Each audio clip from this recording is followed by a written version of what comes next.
Welcome back to our channel, everyone. Again with you, Omar from Brownsburg Motorsports, and today we're going to tackle one of the most common issues with these Dodge Dart.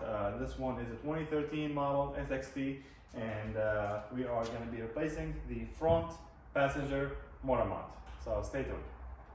Alright, the first thing we're going to be doing, obviously, we're going to start by removing the air intake box and the engine cover. So I'm going to start with the engine cover here. It just has it's gonna basically loosen it from here.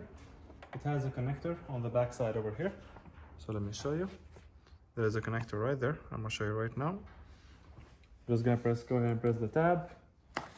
And just like that. That's off. Gonna come on this side now. And we're gonna remove the clamp on the side or that side. Actually, whichever one would work. Because the entire thing is gonna come off regardless. So I'm gonna go ahead and do this one. There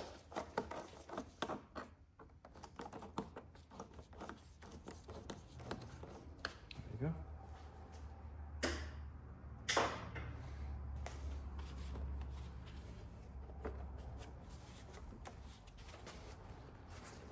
I'm just gonna slide it out. There we go. Can be a little bit of pain.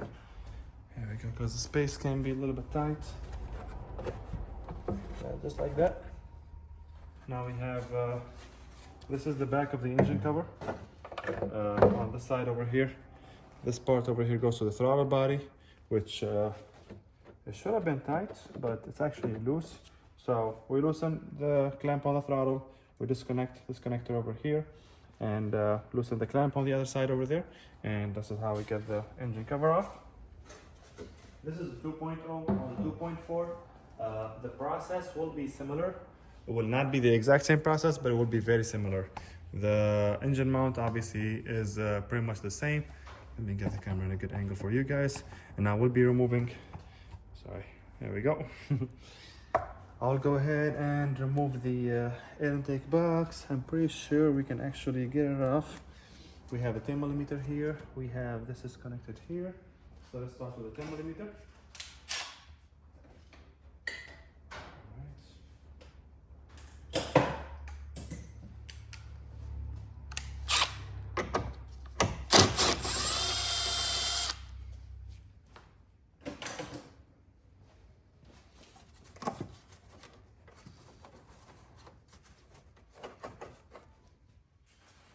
Also, we're gonna have to remove the expansion tank over here because it is definitely in the way. So I'm gonna go ahead and loosen the 10mm bolt that holds it. There is one on each side.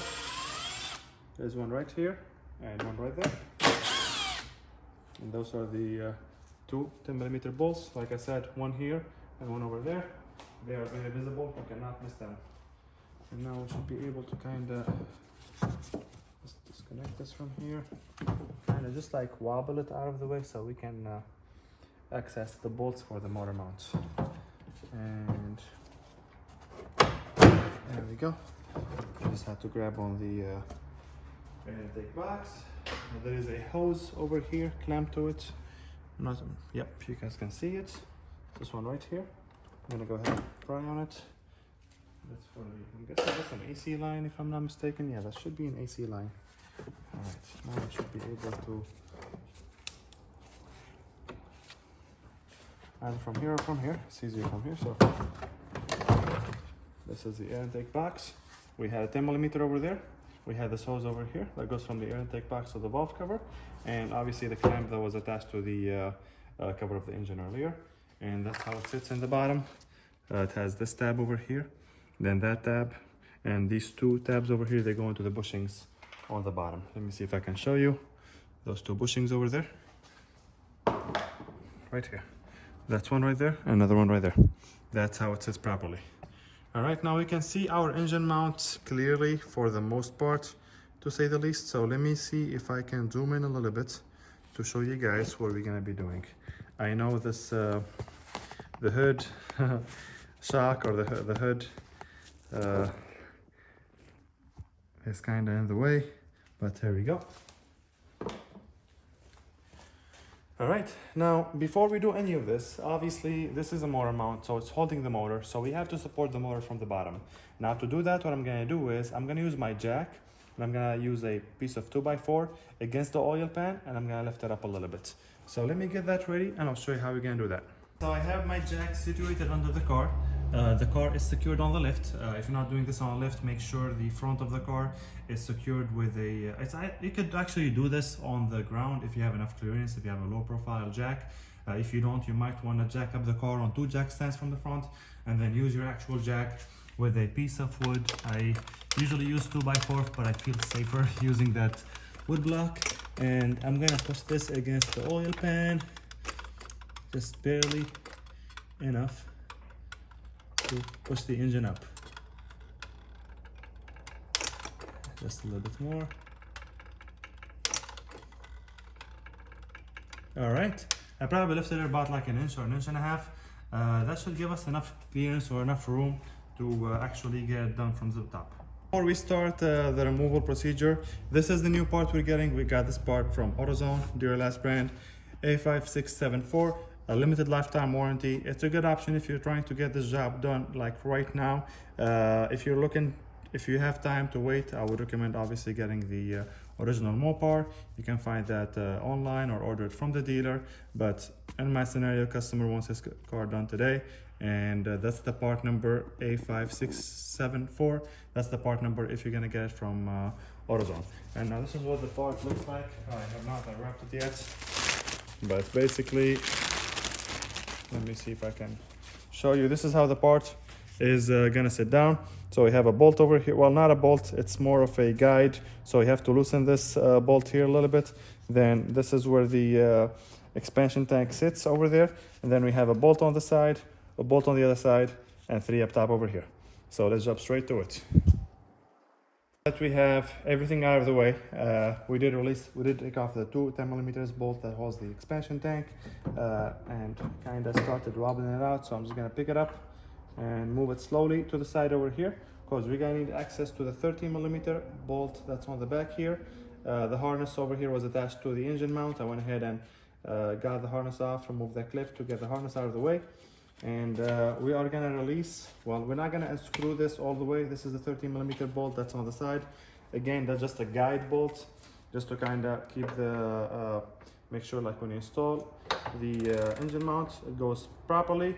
The size is 13mm. I have my ratchet, and I have my deep socket, because there is barely any space.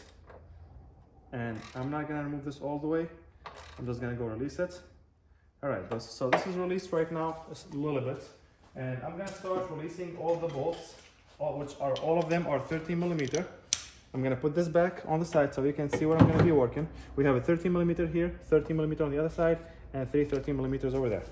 So let me start with the engine side. I'm gonna use my 1/2 inch, which gives me more torque. So we're gonna loosen all of them, slowly, one by one.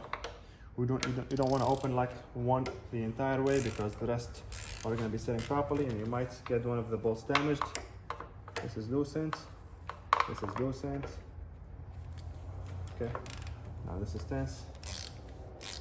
You might see the engine fall down a little bit, which is obviously normal, because we are taking off the engine mount after all, but that's why we have the jack stand underneath it. I'm gonna start here. If you are replacing these bolts, I would torque them to specs. If you are not replacing these bolts, I would tighten them as much as you could, or at least until your hands start shaking. When your hands start shaking, that means it's torqued. Do not go overboard.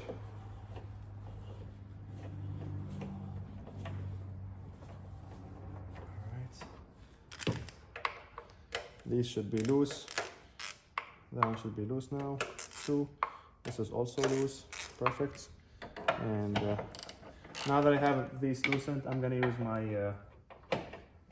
my gun and get them all off. Actually, I almost have them out. So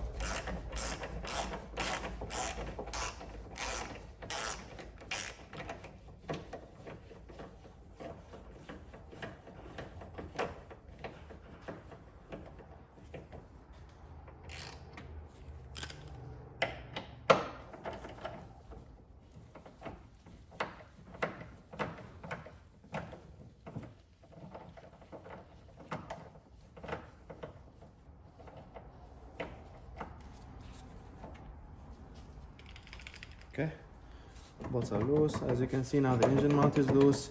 The engine is stable, sitting there properly. I'm gonna go ahead and get all these bolts off, and I'll show you what we're gonna do next. All right, as you can see, I got all the bolts out. The bolts are on the engine side. This is what they look like. These are the bolts on the that goes on the beam. They're about the same size. The only difference, as you can see, the edge on them is different. So these, the one with the straight edge, those will go on the engine side, 3 of them over there. And the ones that goes on the post are the ones that looks like these, like this. So the one on the inside already loosened, so I'm just gonna move this out of the way. Or try to move it out of the way.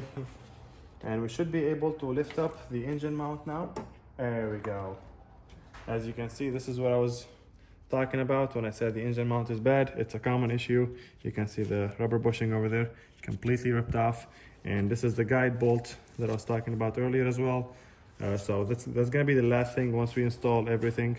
Once we install all the bolts and tighten them properly, that's when we will tighten the guide bolt. So go ahead and put that engine mount back on there, and I want you guys to notice how much gap there is between the engine and the engine mount.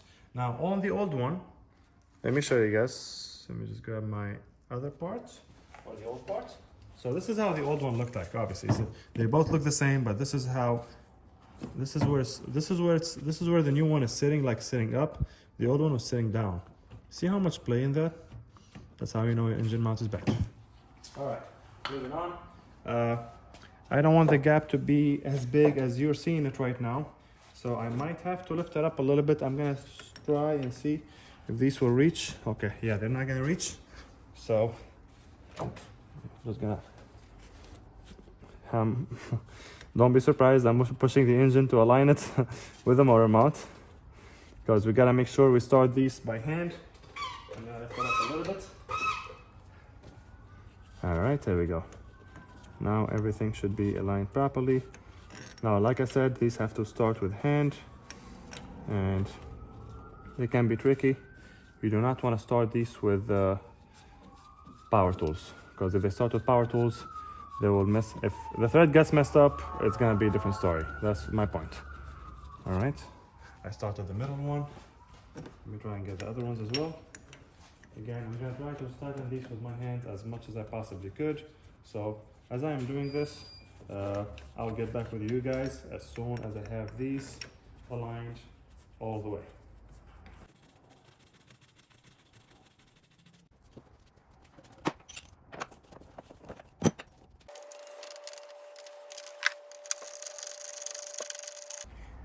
All right, now as you can see, I got most of them, I would say, started by hand. Well, not most of them, all of them actually started by hand, especially these 3 over here, the ones on the side as well, or the ones that mounts to the post, those as well, I did them with hand. But because I couldn't reach them, I just used an extension and a socket, and I kind of, just like from the top, I went ahead and tightened everything. So in the next step, we're gonna go ahead and torque every bolt. So these 3 bolts over here, and the bolt on this side, and the bolt on that side, and then we have the guide bolt that's over here. So stay tuned. All right, we got all the bolts in place. I tightened them just with hand, not all the way. Honestly, I'm gonna use my 1/2 inch because that will give me the highest torque. Now again, if you are replacing these bolts, I would torque them to specs. If not, I would torque them or tighten them as much as you could. Obviously, don't go overboard and break the bolt in half, or mess it up. I would stop when your hand starts shaking. When your hand starts vibrating, that's your cue. And as you can see, I'm not tightening one by one, like fully. I am going over them a little bit here, a little bit there, so that way we make sure the engine mount sits proper with the engine. Okay, now this one started to get tightened. I want to show you guys how I do this. So if you are doing this at home, make sure you follow the same steps. Again, the most important part is that you don't tie up every bolt separately, like all the way. You go over this a little bit, over that a little bit. The last bolt we're gonna tighten was this, which I tightened it pretty well already, just to kind of make sure that this will sit properly compared towards the car. All right, as you see how my hand's shaking? I don't know if you can see it, but it's vibrating. So that's my cue. Actually, let me zoom out so you can see it better. There we go. You can see it now? That's your cue to stop. Same thing here. All right. All right. That's it. Yep, that's good. 1/5 of a turn, just to kind of make sure it's actually sitting in there properly. All right, and now we have all 5 bolts tightened. I'm just gonna go over this one last time, which is the bolt on the side. This is the guide bolt to say. Make sure it's sitting.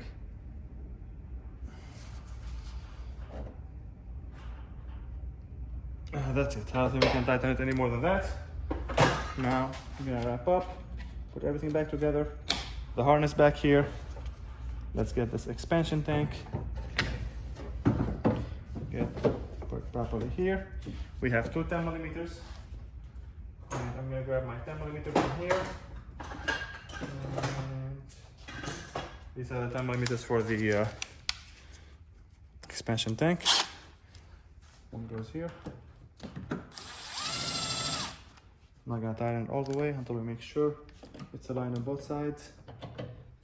There we go. That's good. That's good. Now that I'm looking at it, the expansion tank is very low actually. It's below the minimum, so we'll make sure to fill that up before we finish this job. Next step is the air intake box. And I heard a few things in the air intake box. I'm gonna check what these are. Oh, look. This is what's in the air intake box. Let me clean this up, clean up the filter, and we'll go ahead and put that back together. All right, well, I cleaned up the air filter. Now I'm gonna go ahead and install this back. Gotta make sure we put it properly, the same way I pulled it out. So I'm looking from the bottom here, making sure everything will align. And the front as well. There we go. That's there. This is almost aligned. Remember the 2 bushings I showed you guys earlier? Well, they just sat there. And then we have a 10mm over here. That's gonna be on the front. Right here. All right. Air intake box sitting properly. We put the 10mm. I'm gonna go ahead and put the hose back in here. All right, we're gonna fill up on the coolant. I will do that later once I'm done with this car. Now I'm gonna go ahead and lower the engine. So you will see how the engine will now sit properly. There we go.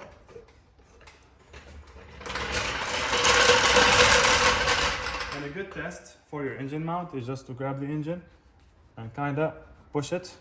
Just put your hand on it, try to push it from the side. As you can see, there is barely any play, which means everything's sitting properly. The part we got is good. Obviously, sometimes there is like some defective parts you get, so it's always to double check before you give the car back to the customer. Now we're gonna go ahead and put the engine cover back on, and we have to make sure we tighten the clamp that goes on the throttle body and the one that goes on the air intake box from this side. So just a matter of fitting this back properly here. All right. This is back in. Grab a flathead.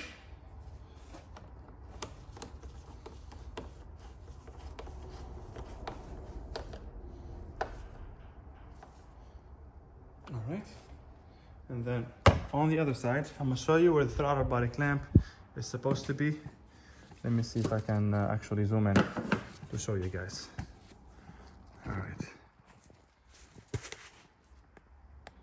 Right there.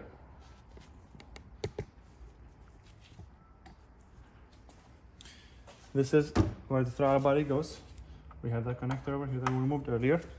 And the clamp for it is down right there. Let me show you now that I have it in a better angle. As you can see, I have my ratchet in there. I'm just gonna go ahead and tighten that clamp for the throttle body. It's not gonna go anywhere even if you don't tighten it, but you never know. Honestly, it can create some sort of a vacuum leak. Will throw a check engine light, can cause misfire. It can cause a lot of bad things, let's just say that. So make sure any clamp that you have opened, make sure you tighten that back. I have already tightened the one on the air intake side, and that's about it. And this is, I'm pretty sure it's 7mm. Yes, it is a 7mm clamp right there. And again, that's where your clamp is, and that's the connector we took off the engine cover earlier. And with that, that sums up our video.